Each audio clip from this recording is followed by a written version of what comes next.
남편은 케이크를 만들어 왔다. 초콜릿 케이크였고 위에 축사랑이라고 써 있었다.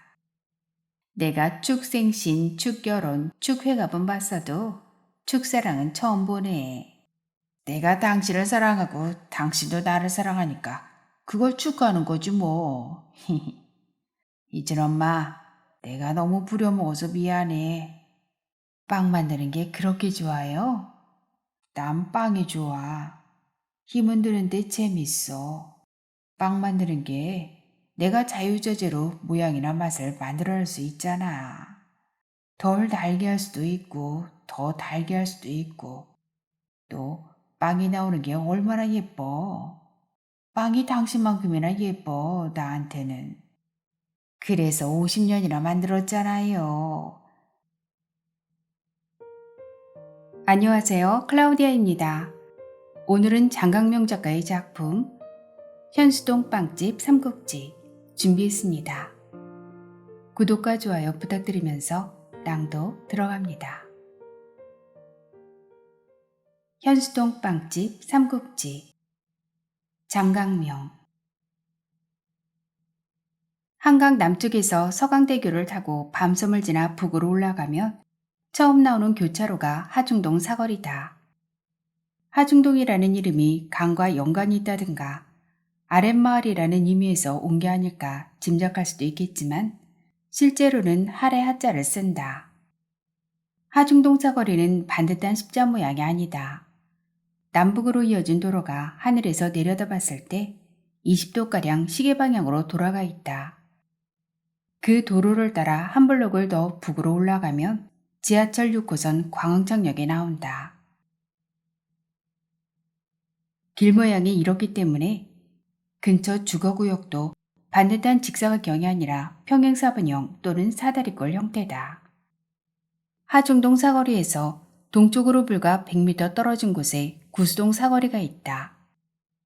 하중동과 구수동은 교차로 이름에만 쓰이는 옛 명칭이며 주민들은 이 동네를 뭉뚱그려 현수동이라고 부른다. 하중동 사거리와 구수동 사거리 남쪽 작은 삼각형 모양의 땅은 공원으로 쓰고 있는데 낮에는 찾는 사람이 없지만 아침에는 동네 노인들을 대상으로 체조 강좌가 열린다. 현수동 남쪽은 오랫동안 홍수 피해를 자주 입은 낙후지역이었으나 2000년쯤부터 재개발 재건축이 진행되며 고층 아파트들이 섬처럼 생겨났다. 탑처럼 솟은 아파트들은 한강을 내려다볼 수 있도록 강변을 따라 지어졌다. 강남에 집을 마련할 정도로 부유하지는 않지만 경기도로 밀려나지 않아도 되는 젊은 부부들이 그 아파트에 입주했다. 아파트 주민들은 아침에 강변에서 일어나 구수동 사거리와 하중동 사거리를 거쳐 광흥창역으로 갔다. 거기서 지하철이나 버스를 타고 출근하거나 등교했다. 저녁에는 반대 방향으로 걸어 집으로 갔다. 그 경로를 따라 상점들이 생겼다. 그것은 작은 돈의 법칙이었다. 구수동 사거리 북동쪽으로는 대형마트가 들어섰다. 그것은 큰 돈의 법칙이었다. 하은의 어머니가 운영하는 베이커리 점포는 구수동 사거리 남서쪽에 있었다. 피 프랜차이즈 빵집 매장이었다. 주방과 매장을 앞에 18평이었고 커피를 마실 수 있는 테이블이 4개 있었다. 대형마트에도 입구에 마트가 자체적으로 운영하는 빵집이 있었다. 2주에 한 번 마트가 쉬면 하은의 가게 매출이 30만 원씩 올랐다. 마트가 매장을 리뉴얼하며 빵집을 없앴을 때 하은은 어머니에게 농을 던졌다. 이제 우리 월 900씩 더 들어오겠네? 사장님 차 바꿔도 되겠네. 하은의 어머니가 무는 소형차에서는 가끔 바닥에서 금속으로 된 물체가 굴러다니는 기분 나쁜 소리가 났다. 그럴 리가 있냐? 근처에 빵집 하나 곧 생길걸? 어머니가 말했다. 그것은 그녀가 몸으로 터득한 법칙이었다. 그리고 돈이 들어오면 빚을 먼저 갚아야지. 어머니가 옳았다. 매장을 점검하러 들른 프랜차이즈 본사의 영업 담당 대리가 하중동 사거리 북동쪽에 비프랜차이즈 빵집이 들어설 예정이라고 말해주었다. 지하철역에 보다 가깝고 버스 정류장 바로 앞인 자리였다. 새로 생긴 프랜차이즈예요. 여러 나라 전통빵을 흉내낸 제품을 팔아요. 자기네 빵들은 발효빵이라고 홍보하는데 우습죠? 참, 발효하란 빵이 어디 있다고? 본사 대리가 설명했다. 브랜드는 약해도 목이 좋네. 초반에는 손님 좀 뺏기겠다. 어머니가 미간을 찌푸렸다. 출근길 손님은 우리가 갖고 퇴근길 손님은 저기서 갖고 그렇게 나눠 가지면 좋겠네. 하은은 그렇게 말했다가 어머니에게 혼이 났다. 나눠 갖긴 뭘 나눠 가져. 처음부터 그냥 확 밟아줘야 돼. 전쟁이죠, 전쟁. 그래도 사장님 걱정하지 마세요. 저희가 빵빵하게 행사 지원해 드릴게요. 비프랜차이즈가 새로 생긴 곳이라 판매 노하우가 없어요. 본사 대리가 말했다. 그들은 그렇게 각오를 다졌다. 정작 도로 건너 자기들 가게 바로 맞은편 구수동 사거리 북서쪽에도 새 빵집이 들어온다는 사실을 그때까지는 몰랐다. 그 자리에 빵집이 들어설 거라고는 미처 예상하지 못했다. 맞은편 빵집이 먼저 문을 열고 이틀 뒤에 비프랜차이즈 빵집이 영업을 개시했다. 하중동 사거리에서 구수동 사거리까지 100m 길이의 거리에서 빵집 세 곳이 경쟁을 벌이게 된 것이었다. 게다가 맞은편 가게는 이전까지 하은의 어머니도 비프랜차이즈의 본사들이도 본 적이 없는 형태의 빵집이었다. 힐스테이트 베이커리. 그 자리에는 오랫동안 문방구가 있었다. 4~5평쯤 되는 작은 공간이었다. 문방구가 나간 뒤에는 세탁 전문점이 들어왔다가 나가고 약국이 들어왔고 다음에는 만두집 그리고 전자담배 최근까지는 휴대폰 할인 매장이 있었다. 뜨내기들이 한철 장사하고 떠나는 자리였다. 너무 작아서 사람들이 무시하지 않으려나 모르겠네. 가게 자리를 처음 봤을 때 수님은 남편에게 그렇게 말했다. 여기를 권리금까지 주고 들어가야 하나요? 라는 말은 입 밖에 내지 않았다. 그들 부부는 40년 동안 여러 동네에서 빵을 만들어 팔았는데 이 가게가 가장 작았다. 남편은 마음이 급해 빵을 먼저 팔고 보름 뒤에야 아크릴 간판을 달았다. 빵을 사줄 사람들이 사는 아파트의 명칭을 그대로 가게 이름으로 삼았다. 힐스테이트 베이커리. 간판을 걸기 전에는 색종이에 붉은색 매직펜으로 쓴 홍보 문구들이 가게 유리창에 붙어 있었다. 딸이 혀를 차며 적어준 글이었다. 방부제를 넣지 않아 많이 먹어도 더부룩하지 않고 빵트림이 나지 않는 빵. 좋은 재료로 직접 반죽하고 구워서 아이들이 좋아해요. 아토피 걱정 없어요. 우유는 서울우유. 땅콩버터는 미제 스키비만 씀이라고 적어야 한다니까. 제빵 경력 50년. 대한과자협회 부회장. 관악구 과자협회장 역임. 그들은 치즈가 들어간 빵이나 음료는 팔지 않았다. 대신 저렴한 가격으로 승부를 걸었다. 크루아상이 3개 1,000원, 유기농 밀로 만든 모닝빵은 10개에 3,000원이었다. 단팥빵, 크림빵, 소보루빵, 찹쌀도넛은 개당 500원, 슈크림빵은 700원이었고 국산 찹쌀 꽈배기와 아몬드 크림도넛은 1,000원씩이었다. 그래도 어떤 사람들, 특히 젊은이들은 개인 빵집을 끝내 꺼렸다. 수님의 남편은 에휴, 요즘 것들은 빵 맛을 모른다니까 하며 화를 냈다. 빵 너무 싸게 판다고 앞집에서 항의하는 거 아닐까 모르겠네. 수님이 문득 생각났다는 듯이 말했다. 빵값을 그렇게 받으면 하나 팔아서 이문이 얼마나 남겠어요? 라는 말은 입 밖에 내지 않았다. 그놈들보다 크기를 조금 작게 만들면서 더 싸고 맛있게 만들어야지. 내가 그놈들 아주 쫓아내버릴 거야. 남편이 대꾸했다. 다시 빵을 굽게 되자 남편은 10년은 젊어진 것 같았다. 수님은 그런 남편의 모습이 좋았다. 평생을 오븐과 튀김기 옆에서 사느라 화상용 떡가 가득한 남편의 몸이 좋았다. 딸을 임신 중일 때 남편이 가스 사고로 크게 다친 적도 있었다. 당시에는 전기가 아니라 가스를 사용하는 제빵기계들이 많았다. 그때는 남편 얼굴도 머리카락도 홀랑 다 타버리는 바람에 앞으로 대머리와 살아야 하는 건가 잠시 걱정하기도 했다. 남편은 여전히 머리숱이 많고 눈썹도 짙었다.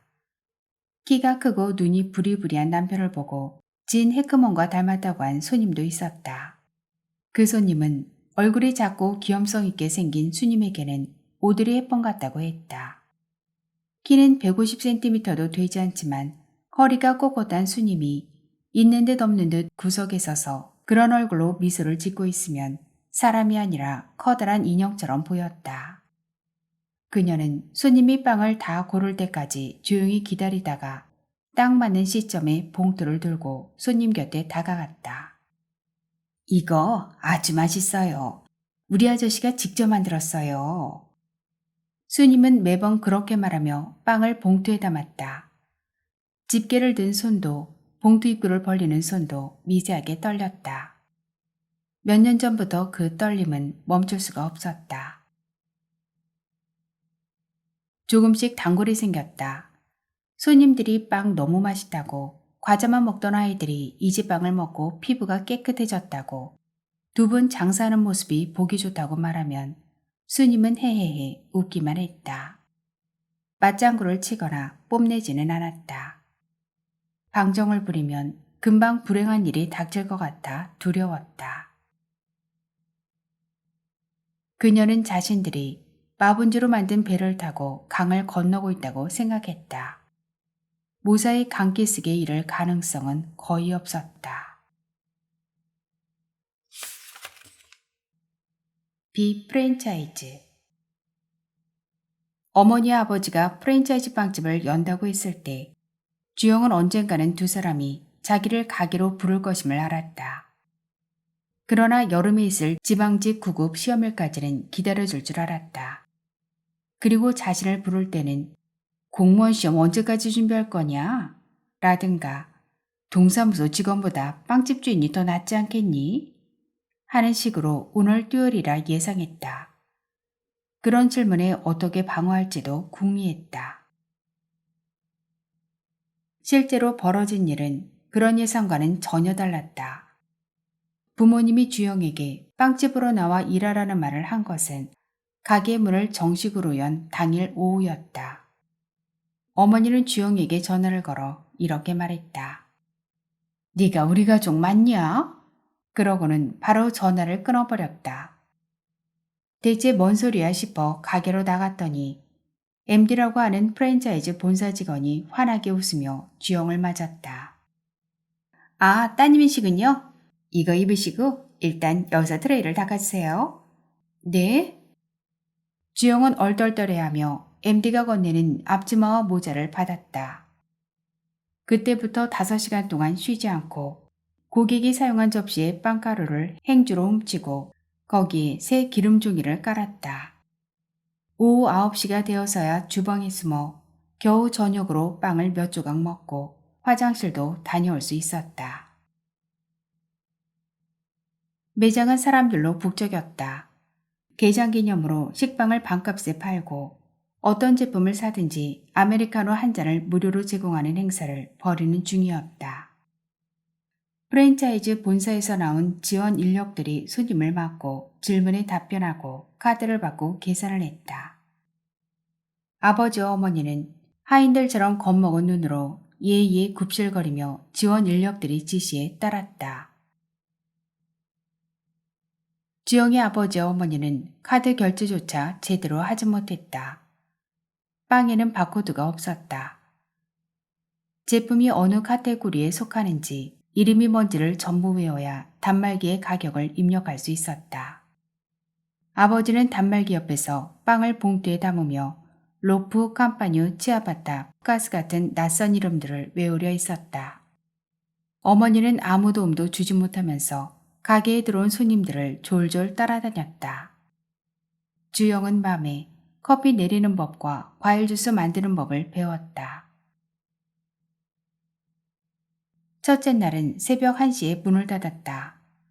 주영이 가족은 그날 밤 아무도 잠을 제대로 이루지 못했다.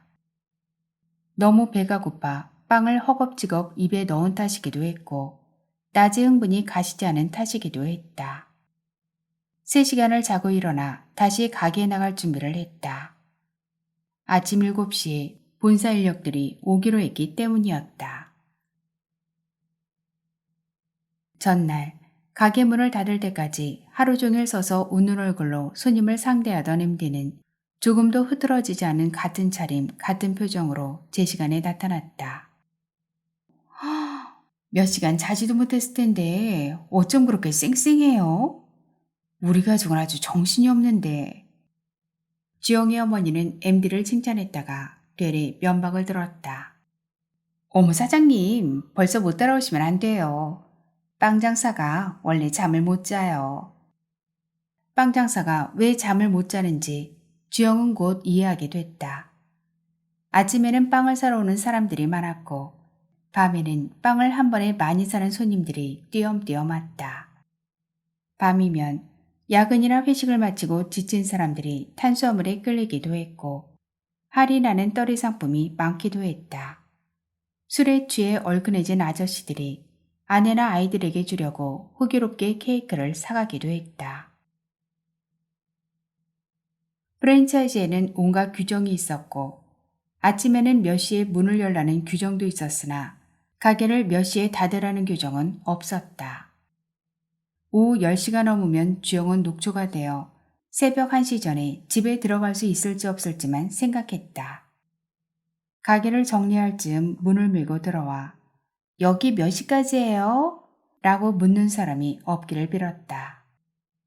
끝나는 시간을 가게 입구에 적어두자는 주영의 제안을 아버지와 어머니는 받아들이지 않았다. 손님이 뜸해지면 밖으로 나가서 구수동 사거리의 두 빵집이 문을 닫았는지 살피고 왔다. 지하철과 버스 막차 승객들이 자기들 가게에서 빵을 사지 못하면 단지로 가는 길에 그 빵집들에 들를 거라고 믿었기 때문이다. 주영은 간혹 돌을 던져 그 가게들의 간판 조명을 깨뜨리고 싶은 충동을 느꼈다. 자신들의 가게가 목이 좋기 때문에 문을 닫는 시각은 오히려 자신들이 정할 수 없음을 주영은 깨달았다. 목이 좋다는 것이 덧치고 함정이었다.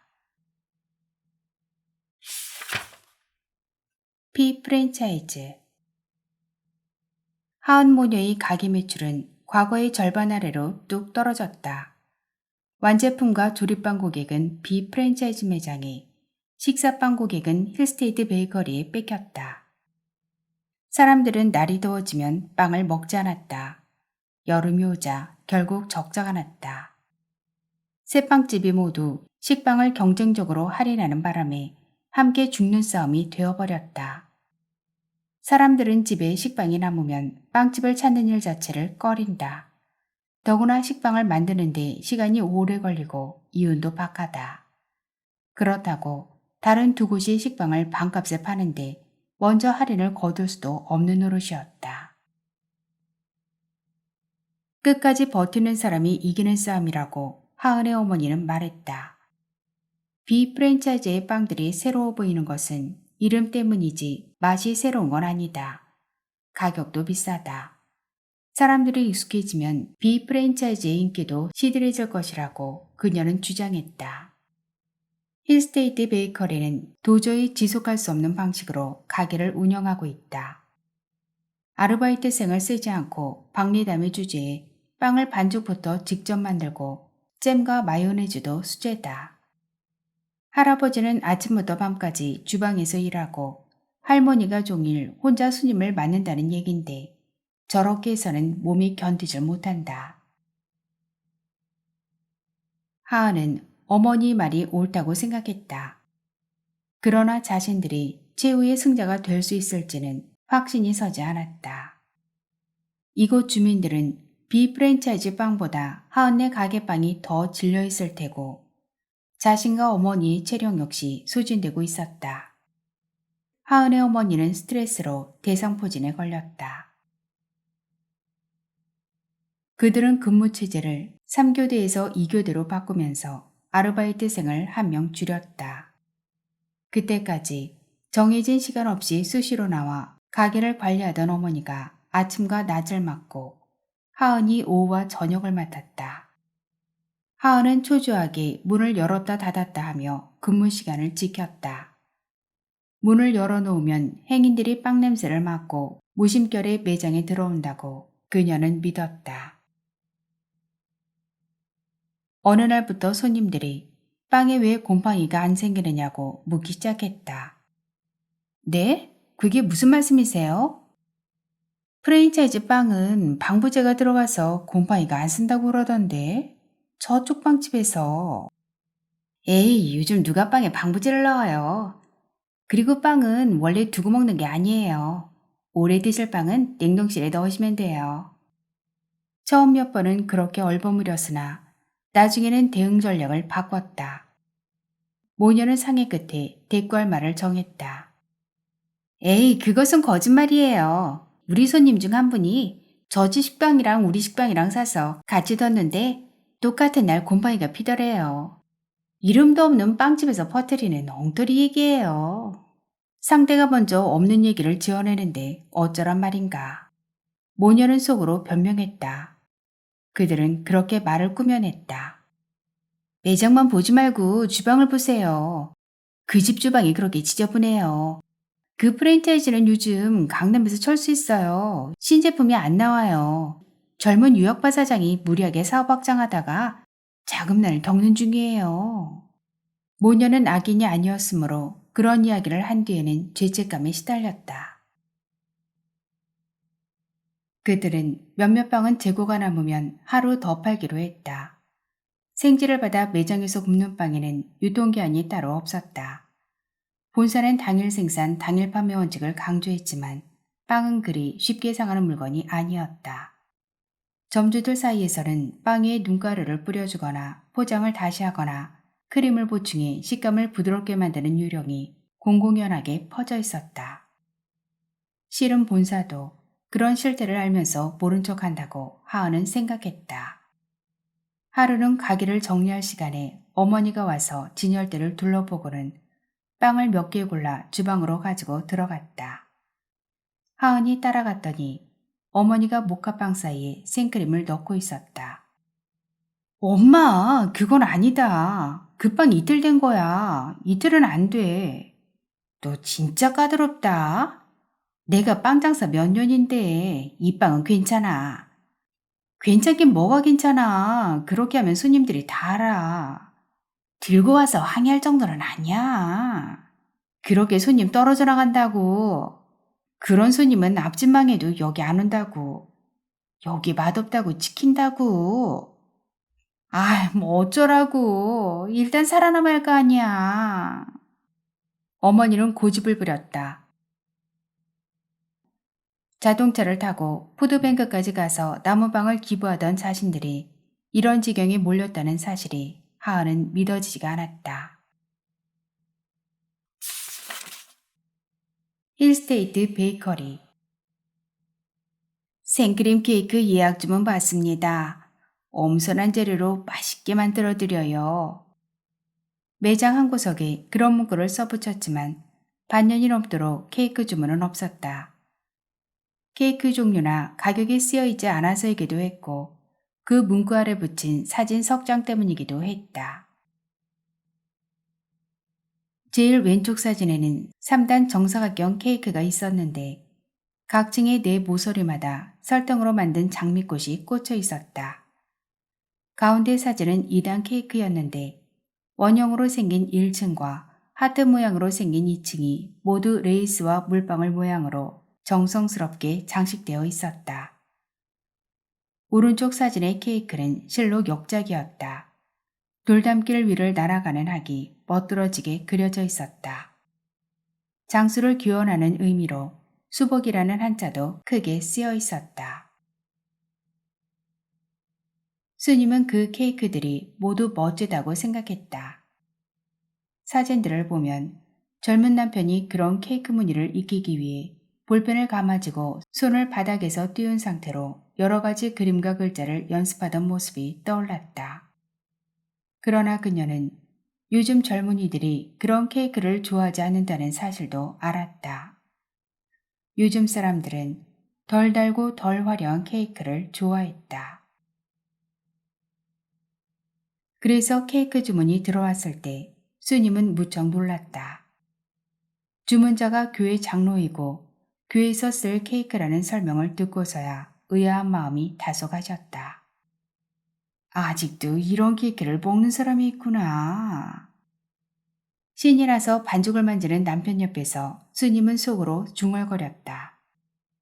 남편은 자기가 만든 케이크를 먹고 너무 행복했다며 찾아와 감사 인사를 한 손님이 일화를 늘어놓았다. 20년 전 일이었다. 장로가 전화를 걸어와서는 미안하지만 케이크를 교회로 가져다 줄 수 없느냐고 했다. 대신에 그만큼 돈을 더 드리겠다고 10만 원짜리 수표로 계산을 할 테니 거스름돈을 가져오라고도 당부했다. 스님이 케이크 상자를 들고 가게를 나섰다. 그거 교회로 가는 거지요? 교차로를 건넜을 때 여름 양복을 입은 중년 신사 한 명이 스님에게 말을 걸었다. 스님이 그렇다고 하자 신사는 자기가 케이크를 주문했다며 거스름돈을 먼저 달라고 했다. 꽃을 사러 꽃집에 가야 한다면서 케이크를 교회에 가져다 주면 수표를 줄 거라면서. 꽃 살 돈을 안 들고 나오셨어요? 스님이 묻자 상대는 얼굴색 하나 변하지 않고 카드로 계산하는 게 내키지 않아서 그렇다고 둘러댔다. 스님은 수표를 먼저 받아야 거스름돈을 줄 수 있다고 대답했다. 남자는 그러면 자기는 꽃집으로 가겠다고 말했다. 스님이 교회 갔더니 케이크에 대해서도 주문인에 대해서도 아는 사람은 아무도 없었다. 늙은 사람을 이렇게 욕이 먹나? 이런 나쁜 놈의 새끼. 스님과 남편은 허탈해하며 팔지 못한 케이크를 먹었다. 저 종이는 그만 떼요. 케이크 사는 사람은 이제 없으니까. 스님이 생크림 케이크 예약 주문 받습니다라는 문구를 가리키며 말했다. 내가 케이크를 만들고 싶어서 빵을 배운 건데. 에이, 참. 남편이 투덜거렸다. 어쩌겠어요. 사람들이 사는 걸 만들어야지. 스님이 말했다. 오랫동안 자신만 알고 남편은 몰랐던 돈의 법칙이었다. 그 법칙이 아주 작은 조각이었다. 빵 가지수도 줄여요. 우리 빵 종류가 너무 많아요. 40가지나 돼요. 반으로 줄입시다. 스님이 말했다. 그러면 앞집 옆집이랑 어떻게 경쟁을 해? 거기는 빵이 종류가 100가지도 넘는데. 에이, 어쩔 수 없지요. 우리는 우리가 잘 만드는 걸 만들어야지. 만들어 놓고 안 팔린다고 무조건 싸게 파는 건 어리석은 짓이에요. 전부 다 안 만드는 게 나아. 빵을 만드는 건 난데 이것저것 만든다고 당신이 힘들 게 뭐 있어? 재료를 내가 사오잖아요. 어떤 빵은 재료 구하기 힘들어요. 그리고 나도 좀 쉽시다. 당신 주방에서 빵을 하루 종일 구니까 내가 가게를 비울 수가 없잖아요. 에이그, 나 요즘 무릎이 너무 아파서 병원에 가야 해요. 우리 이 가게 열 때 2가지 약조했죠. 당신이 나한테 화내지 않고 가게 운영은 내가 하자고 하는 대로 따르기로. 내가 케이크를 만들고 싶어서 빵을 배운 건데 참 그걸 못하게 하네. 남편이 같은 말을 되풀이했다. 목소리에 노기가 섞여 있었다. 마분지로 만든 배가 조금씩 젖어들고 있었다. 비프랜차이즈. 주영은 비프랜차이즈가 어떻게 손님을 꿰는지 이해했다. 비프랜차이즈의 가격 제도는 사실상 속임수였다. 할인을 받을 수 있는 방법이 어마어마하게 많았고 전체 손님의 절반 이상이 어떤 식으로든 할인을 받아갔다. 자체 멤버십 카드와 마일리지 제도가 있었고 은행과 신용카드사, 이동통신사와 제휴한 포인트 카드들이 있었다. 스탬프 쿠폰이 있고 모바일 쿠폰이 있었는데 모바일 쿠폰 안에는 소셜 커머스 쿠폰이 있고 선물 쿠폰이 있었다. 그것들은 특정 상품을 구입할 때만 쓸 수 있기도 하고 특정 시간에만 쓸 수 있기도 하고 특정 지역에서만 쓸 수 있기도 했다. 같이 사용할 수 있는 쿠폰이 있고 그럴 수 없는 것들이 있었다. 비싼 물건을 싸게 사는 듯한 환상을 주기 위해 점원들의 노동이 동원되는 셈이었다. 매일 아침마다 다른 복잡한 내용의 모바일 쿠폰을 뿌렸고 사람들은 휴대폰을 들고 가게로 찾아왔다. 매장에서 그 쿠폰들을 거부할 권한은 없었다. 동시에 모든 할인 제도를 빠짐없이 외워서 제대로 응대할 수도 없었다. 주영의 부부는 당황하다가 할인 대상이 아닌 비싼 빵을 고객에게 잘못 넘기기 일쑤였다. 때로는 할인 쿠폰의 대상이 되는 제품이 매장에 없었다.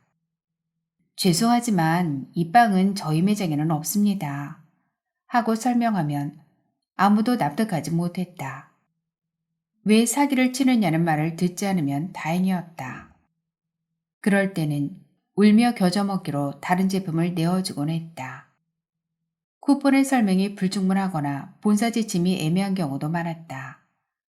궁금한 점을 물어보려고 담당 부서에 전화를 걸면 늘 통화 중이었다. 장사라는 것이 무엇인지를 주영이 이해한 것은 조금 더 나중이었다. 장사는 돈을 쓰려는 사람을 섬기는 일이었다. 그러려면 그들의 마음을 이해해야 했다. 모바일 쿠폰을 가진 사람들은 불안한 마음으로 가게에 왔다. 점원이 자신을 우습게 보지 않을지 의식하는 사람도 있고 처리 시간이 오래 걸리면 쿠폰을 받기 싫어 꼼수를 부리는 걸로 오해하는 사람도 있다. 고작 1,000원, 2,000원을 아끼려고 이 수고를 들여야 하나 자문하는 사람도 있다. 그럴 때 그 쿠폰은 지금 쓸 수 없다는 난내를 받으면 누구나 분하고 억울한 마음이 든다. 멀쩡한 사람도 화를 내게 만드는 시스템인 것이다. 그리고 그런 화는 고스란히 점원이 뒤집어 쓴다. 가게가 버스 정류장 앞에 있다는 것도 문제였다. 계산하는 중에 기다리던 버스가 오면 빵을 계산대에 그대로 놔둔 채 나가버리는 사람이 적지 않았다. 쿠폰 처리에 시간이 오래 걸리면 뒤에 줄을 서 있던 손님들까지 우수수 떨어져 나갔다. 하루는 쿠폰으로 자신이 받아야 할 빵이 아닌 다른 빵을 받았다며 항의하는 고객 전화를 받았다. 어머 어쩌죠? 다음번에 매장을 방문하실 때 그때 말씀해 주시면 못 받은 빵을 드리겠습니다. 하고 주영은 대답했다. 고객은 바로 가게로 찾아와 빵은 필요 없으니 환불을 해달라고 요구했다. 주영은 그렇게 했다. 고객은 집으로 돌아가 본사에 항의 전화를 걸었다. 제대로 사과를 받지 못했다면서. 이런 경우 점장이 고객의 집을 직접 방문하는 것이 원칙이라고 했다. 주영이의 아버지는 케이크를 들고 가게를 나섰다. 저도 따라갈까요? 주영이 쭈뼛쭈뼛 물었다. 그러지 않은 편이 좋겠어. 아버지가 대답했다. 고객의 집에서 돌아온 아버지는 한참 동안 말이 없었다. 주영의 가족은 모두 말수가 줄었다. 얼굴도 점점 비굴한 인상으로 변하는 것 같았다. 그들은 겁을 집어먹었고 손님의 눈치를 유심히 살폈다. 주영은 자기 눈동자가 점점 생기를 잃고 눈이 튀어나오는 것 같다고 생각했다.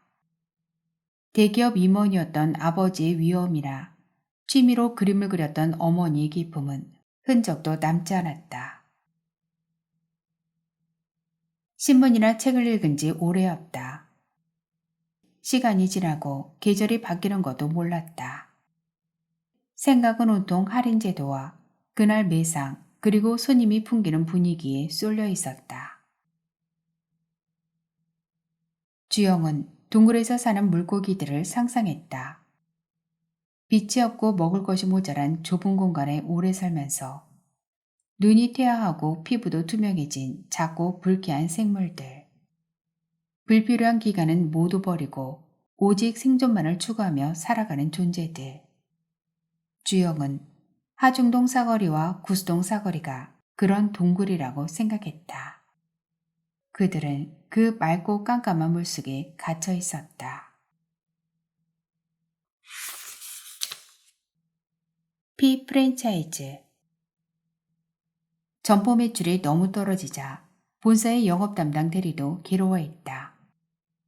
그 팀의 실적 역시 수도권 전체에서 꼴찌라고 했다. 프랜차이즈에서는 매장 관리 앱을 만들어 점장과 영업 담당자에게 배포했다. 그 결과 영업 담당사원 한 사람이 관리하는 매장 수가 3배로 늘어났고 한 매장에 들이는 시간도 줄어들었다. 대신 본사는 영업이 부진한 매장에 대해 특별팀이 집중 관리하는 프로그램을 운영한다고 밝혔다. 하은모녀는 그 프로그램을 신청하기로 했다. 본사로부터 이벤트 상품과 서비스를 좀 더 싸게 더 많이 제공받는 대신 매장에서 해야 할 일이 많아지는 계약이었다. 할인 행사를 열면 본사에서 도우미가 왔다. 대신 하은모녀는 본사가 기획하는 행사를 거부할 수가 없었고 제품을 선택할 수도 없었다. 본사에서는 판매 데이터를 하은모녀와 공유하고 인기 상품도 가장 먼저 공급하겠다고 약속했다. 대신 본사 관리자들이 불시에 매장을 방문해 하은모녀가 지시사항을 잘 따르는지 점검할 것이었다. 그들은 매장 밖으로 그늘이 지도록 문 위에 차양을 달았다. 그늘 아래 테이블을 설치하고 CC 코너를 만들었다. 본사가 고용한 아르바이트생이 와서 인형탈을 쓰고 그 앞에서 춤을 추거나 행인에게 접시 위에 잘게 잘라놓은 신제품 빵을 먹게 했다. 그날 할인하는 상품도 테이블 위에 진열했다. 매장 밖에서 계산을 하는 건 불법이에요. 그러니까 고객께서 상품을 집으시면 매장 안으로 들어오게 유도하셔야 합니다. 그러면서 자연스럽게 매대를 둘러보고 다른 빵도 살펴보게 해주세요. 본사 매니저는 그렇게 설명했다. 그러나 고객들은 매장에 들어오려고 하지 않았다. 한참 망설이다 빵을 집어든 행인에게 가게 안으로 들어와서 계산하셔야 한다고 하면 아, 됐어요. 라면서 그냥 떠나기 일쑤였다. 결국에는 하은모녀가 돈과 카드를 들고 CC코너와 계산대 사이를 부지런히 뛰어다녔다. 두 사람 다 오래 서 있는 데에는 자신 있다고 믿었는데 그렇게 하루 종일 뛰어다니고 나니 다리가 퉁퉁 부었다. 매장 안도 부산해졌다. 전진 배진이 중앙 배진이 하는 지시에 따라 수시로 빵 진열 순서를 바꾸고 지시를 이행했다는 증거로 진열대를 사진으로 찍어 앱에 올려야 했다. 아르바이트생도 제빵기사도 입이 나왔다. 본사에서는 몇 시에는 어떤 빵, 몇 시에는 어떤 빵을 구워야 한다며 굽는 순서까지 지정했다. 손님들이 시간대별로 찾는 빵이 다르므로 그때마다 갓 나온 빵을 매대에 올려놓기 위해서였다. 그렇게 몸으로 뛰어서 손님은 늘어났지만 그렇다고 이유는 늘지는 않았다. 할인 행사용 상품들은 싸게 공급받는 만큼 싸게 팔았다. 할인을 하고 행사를 열면 어떻게든 그날의 지정 제품을 팔 수 있기는 했다. 그러나 할인하는 빵이 팔릴수록 기존에 잘 팔리던 빵의 매상이 줄었다. 팔아봤자 큰 도움이 안 되는 신상품들이 효자 제품들을 밀어내는 형국이었다. 시간이 지날수록 하은모녀는 30년 영업 노하우가 담겼다는 피 프랜차이즈 본사의 전략을 의심하게 됐다. 전국 다른 곳에서는 잘 팔리는 제품이라 해도 현수동에서는 안 팔릴 수도 있는 것 아닌가. 젊은 부부가 많고 출퇴근 시간에 손님이 몰린다는 동네 특성이 있지 않은가. 그리고 고객에게 새로 나온 빵 사진을 찍어 자기 SNS 계정에 올리게 하는 것은 우리 매장을 위한 일이 아니라 본사 제품을 홍보하기 위한 것 아닌가. 중점 관리 매장들은 사실 본사의 신제품 시험장 아닌가. 끝내 어머니도 폭발했다. 손님들이 손대려 하지 않아 파느라 너무 고생한 신제품을 다음날 본사 매니저가 또 100개나 가져왔을 때였다. 우리 저건 못 팔아요. 가져가요. 이건 계약 위반인데요. 계약 위반이고 뭐고 가져가요, 가져가. 이런 식으로 할 거면 그냥 이 장사 접을래요. 신랑이 그때 매니저는 굳은 얼굴로 빵을 다시 차에 실었다. 하은 어머니는 그날 밤까지 입을 꾹 다물고 아무 말도 하지 않았다. 힐스테이트 베이커리. 아침에 남편이 짜증을 내는 일이 잦아졌다. 직장인 출근 시간이 지나고 가게에 들어가면 남편이 주방에서 머리를 내밀고 부르퉁한 목소리로 묻곤 했다. 뭐하다 이제 와? 집도 청소하고 몸도 씻고 왔죠. 장사를 하려면 머리는 감을 거 아니에요. 수님은 일부러 쾌활하게 대답했다. 하루는 남편이 오븐에서 제때 빵틀을 꺼내지 못해 빵을 태웠다며 화를 냈다. 마누라가 늦게 오는 바람에 빵을 다 태워 먹었네. 남편이 툴툴거렸다. 반죽 물때도 일부러 세게 내려치고 있었다. 당신이 빵을 태운 게 왜 내 탓이에요? 내가 손님 접대하느라 오븐 옆에 있지를 못하니 그렇지. 제일 바쁜 시간에. 여보는 내가 놀다 온 줄 알아요? 당신 옷 빨고 다리미로 일일이 다리느라 늦었어요. 수님이 남편의 조리복을 옷걸이에 걸며 말했다. 당신이 걸치는 가운들 가만히 놔두면 밤새 저절로 하얘지고 빳빳해지는 줄 알죠? 옷을 당신이 빠나 세탁기가 빨지. 이궁? 밀가루 반죽이랑 계란물이랑 초콜릿 묻은 옷이 세탁기로 빨아지는 줄 알아요? 이거 내가 다락스로 애벌 빨래하는 거예요. 손으로 일일이 비벼서. 그게 얼마나 힘든 줄 알아요? 이 옷들은 세탁소에서도 안 받아줘요. 수님은 그렇게 말하려 했으나 갑자기 목에 뭐가 걸리는 바람에 말을 절반도 하지 못했다. 이 여편네가 어디서 말댔구야? 수님이 말을 마친 것으로 착각한 남편이 버럭 소리를 질렀다. 나한테 화내지 말아요. 왜 나한테 소리를 질러요? 화내지 않기로 약속했잖아요. 수님은 그렇게 말하려고 했으나 여전히 목이 막힌 채였다. 창피하게 눈물이 한 방울 또르르 굴러떨어졌다. 수님은 그냥 가게를 나와버렸다. 딸이 집에 갈까는 생각을 잠시 했으나 곧 털어버렸다. 공원 벤치에 몇 분 앉아있다가 너무 추워서 버스를 타고 근처 백화점에 갔다. 백화점 지하 매장에서 칼국수를 먹었다. 빵이 아니고 밥도 아니고 면을 먹은 것은 정말 오랜만이었다. 할머니가 혼자서 테이블을 하나 차지했다고 종업원이 뭐라고 하지 않을지 약간 걱정이 됐다. 칼국수를 먹고는 극장에 가서 영화를 한편 보았다. 수님은 영화 내용을 거의 이해하지 못했다. 극장에서 나온 뒤에는 더 이상 갈 곳이 없어 집으로 돌아왔다. 남편이 집에서 자신을 기다리고 있지 않을까 기대를 조금 했으나 그렇지는 않았다. 오후에는 라디오를 들으며 시간을 보냈고 저녁에는 거실과 방바닥을 걸레로 닦았다. 걸레질을 하면서 흥얼흥얼 노래를 불렀다. 사랑했던 그 사람 미워 미워 미워 잊으라면 잊지요 잊으라면 잊지요 그까짓 거 못 잊을까봐. 20년 전인가 30년 전인가 라디오에 보낸 사연이 당첨돼 전화로 이 노래를 불렀고 상으로 청소기를 받았다. 빵집 벽에 걸려있던 전화기를 두 손으로 들고 노래했다. 남편이 옆에서 후렴구도 따라 부르고 박수도 쳐주었다. 두 사람은 빵집에서 자주 노래를 같이 불렀다. 손님이 없을 때, 젊었을 때. 추억도 죄다 빵집 추억이네. 참, 아유, 아주 징글징글하다. 수님은 혼자 웃었다. 남편은 자정 가까운 시각에 집에 들어갔다. 수님이 남편의 외투를 받아 옷장에 걸었다. 남편이 묵뚝뚝하게 굴었지만 실은 자기 눈치를 살살 살피고 있음을 수님은 알았다.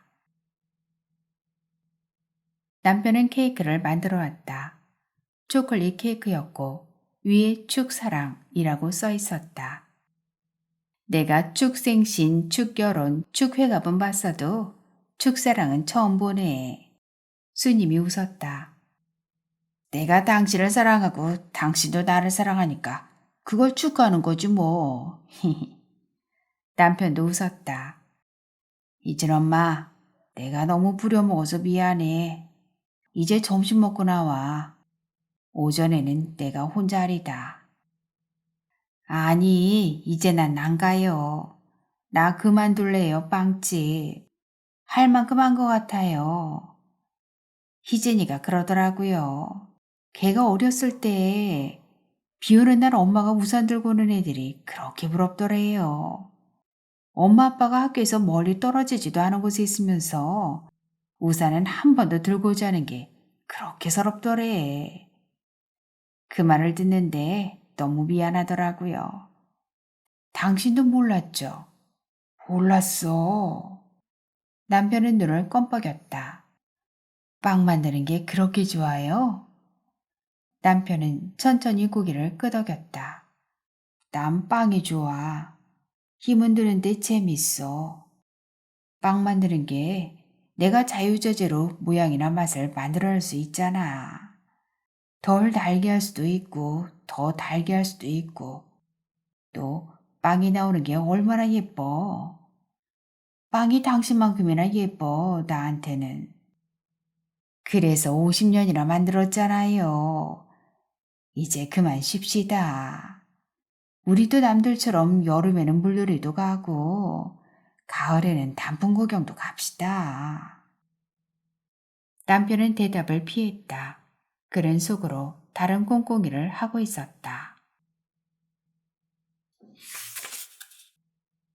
비 프랜차이즈.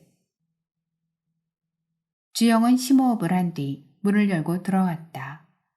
문에 달린 종이 경쾌하게 울렸다. 상대는 자신을 알아보고 몸을 멈칫했다. 주영은 조금 안도했다. 상대가 자신이 누군지 모르면 어떻게 말을 꺼내고 제 소개를 어떻게 해야 할지 고민했던 것이다. 밤 11시였고 가게에는 다행히 손님이 없었다. 상대는 당황하기는 했어도 딱히 적개심을 드러내는 것 같지는 않았다. 안녕하세요. 예, 안녕하세요. 주영은 구스동 사거리의 피 프랜차이즈 빵집에 대해 운영자들이 개인사에 대해 많은 것을 알고 있었다. 모녀가 둘이서 가게를 억척스럽게 10년 넘게 운영했다든가 딸이 전문대를 나왔다든가 남편이자 아버지가 암으로 이른 나이에 세상을 떠났다든가 하는 이야기들이었다. 그러나 정작 하은이 이름은 여태까지 모르고 있었다. 가까이에서 본 하은은 주영이 상상하던 것보다 젊었다. 20대 초반에서 중반인 것 같았다. 어쩌면 둘이 나이가 같을지도 몰랐다. 하은은 자기네 가게가 뭐 잘못한 일이라도 있느냐고 물었고 주영은 말씀드리고 싶은 게 있다고 5분만 시간을 내달라고 요청했다. 하은은 주영을 테이블로 안내했다. 불신과 경계심, 호기심이 섞인 얼굴이었다. 동시에 무척 고단해 보였다. 내 얼굴도 별반 다르지 않을 테지? 주영은 생각했다. 힐스테이트 베이커리 문 닫은 거 아시죠? 주영이 말했다. 저희는 마주보고 있는 가게니까 당연히 알죠. 예, 다른 게 아니라 이제 이 동네에 빵집이 저희 두 곳뿐이잖아요. 그래서 저희끼리라도 문 닫는 시간을 좀 합의하면 어떨까 해서요. 저희 프랜차이즈는 문 닫는 시간이나 생제빵 가격은 점주 권한인데 피프랜차이즈는 어떤가요? 저희도 그건 매장에서 각자 정하는 거예요. 그러면 저희 같이 밤 11시에 문 닫는 걸로 하면 어떨까요? 늦게까지 영업하기 너무 힘들지 않으세요? 저희 집은 언제 닫는지 살피고 그러지 않으세요? 그건 제가 결정할 수 없고 저희 사장님한테 여쭤봐야 할 것 같은데요. 따님 아니세요? 그렇긴 한데 저희는 공동 운영이라 이런 게 아니고요.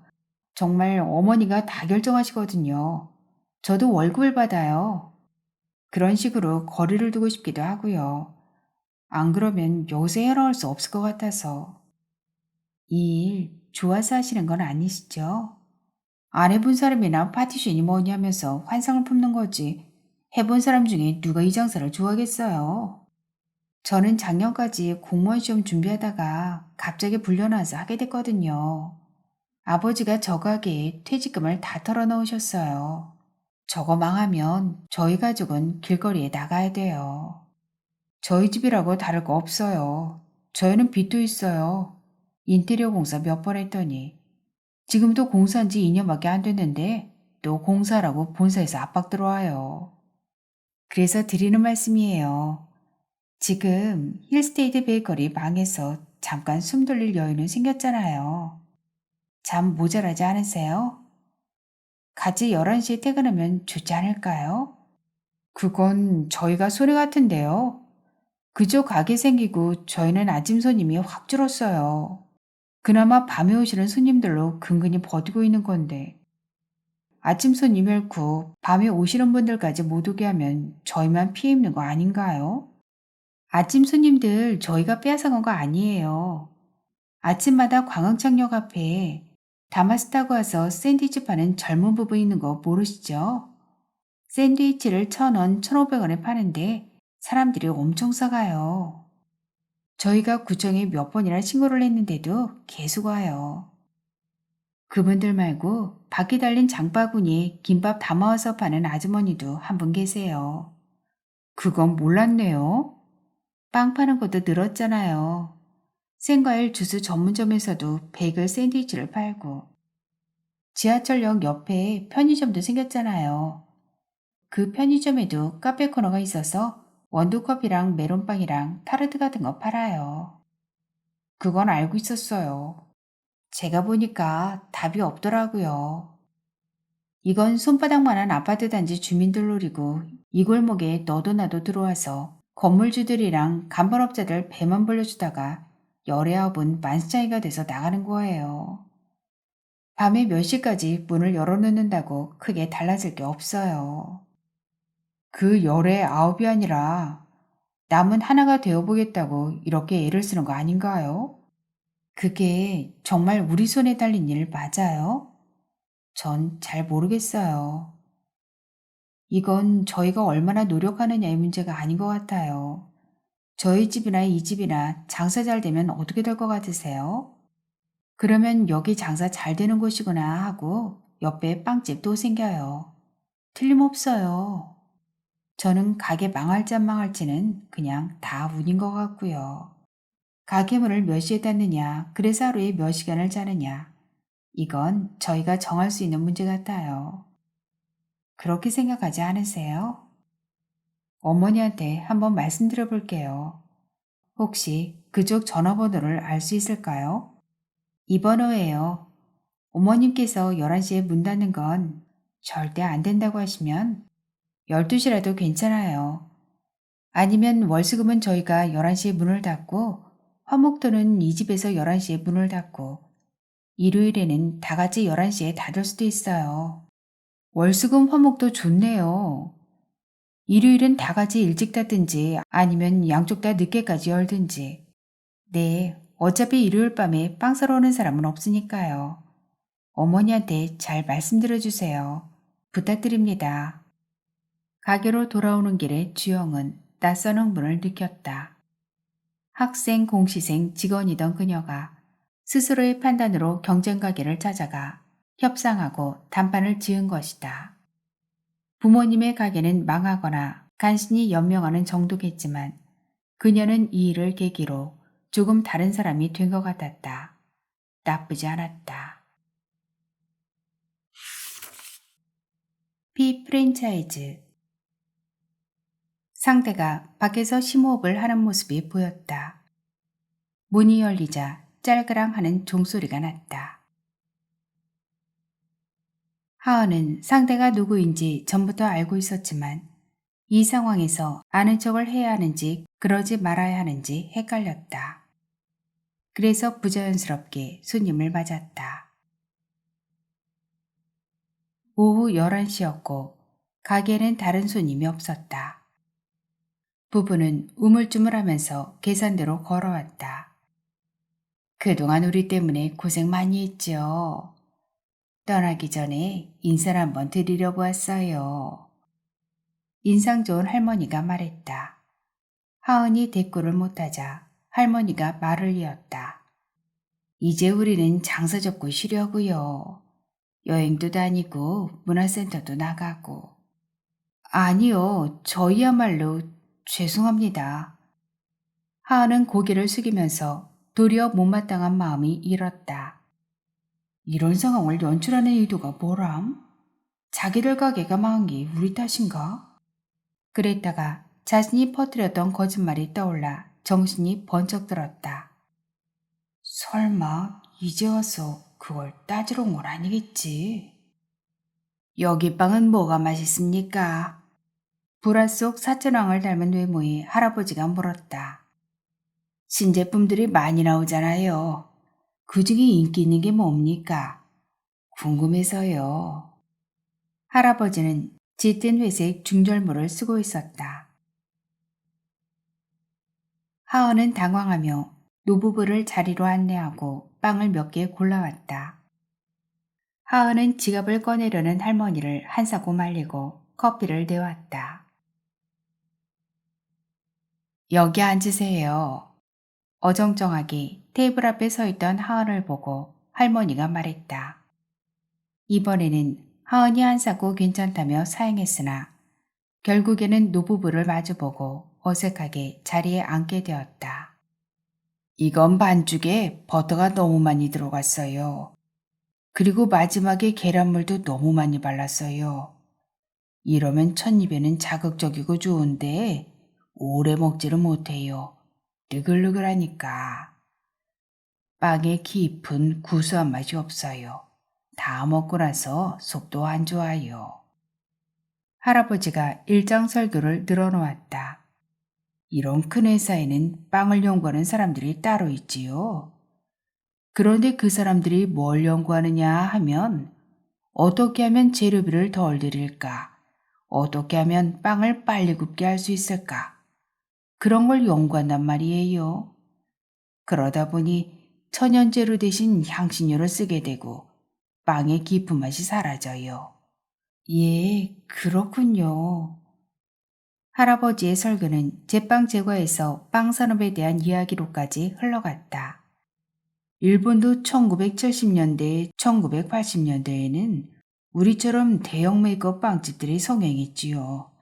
하지만 국민소득이 높아지면서 그런 빵을 안 먹게 됐어요. 지금 일본에 가면 아주 작은 빵집들이 많아요. 단팥빵 만드는 빵집은 단팥빵을 아주 맛있게 만들어서 그것만 팔고, 페스트리 만드는 빵집은 페스트리만 전문적으로 만들고, 우리도 그렇게 가야 해요. 네. 아이고, 이제 그만 일어나요. 젊은 아가씨 괴롭히지 말고. 할머니가 할아버지에게 핀잔을 줬다.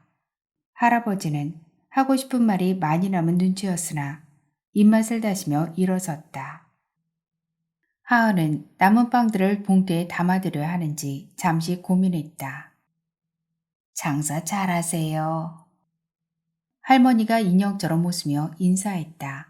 비아냥거리는 것으로 들리진 않았다. 그러나 애정이 담긴 말도 아니었다. 할머니가 앞으로 자신과 만날 일은 없다고 여긴다는 사실을 하은은 알았다. 노부부가 앉아있던 자리를 돌아보니 할아버지가 중절모를 의자에 놔둔 것이 보였다. 하은이 모자를 들고 노부부를 쫓아가려 할 때 문이 열리고 할아버지가 가게로 다시 들어왔다. 할머니는 밖에 서 있는 채로였다. 내가 모자를 거기에 두고 갔구려. 그런데 내가 문득 좋은 아이디어가 하나 떠올랐는데 말이에요. 할아버지는 빠른 말투로 말했다. 네? 여기도 기술자를 쓰지요? 기사들이 몇 시에 퇴근합니까? 5시? 6시? 5시에 퇴근하시는데요. 내가 문득 좋은 아이디어가 떠올랐는데 말이에요. 노인이 했던 말을 되풀이했다.